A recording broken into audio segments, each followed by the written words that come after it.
أهلا بكم أعزائي ومتابعي المشاهدين. شاهد بالتفاصيل. وزارة الثقافة تنظم حفل تأبين لهاني شاكر بدار الأوبرا.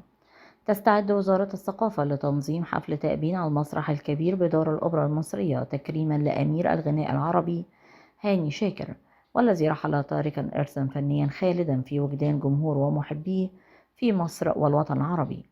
وقالت الدكتورة جيهان زكي وزيرة الثقافة أن صوت هاني شاكر لم يكن مجرد حضور عابر في ذاكرة الغناء العربي، بل كان امتدادا لزمن كامل من الفن الراقي.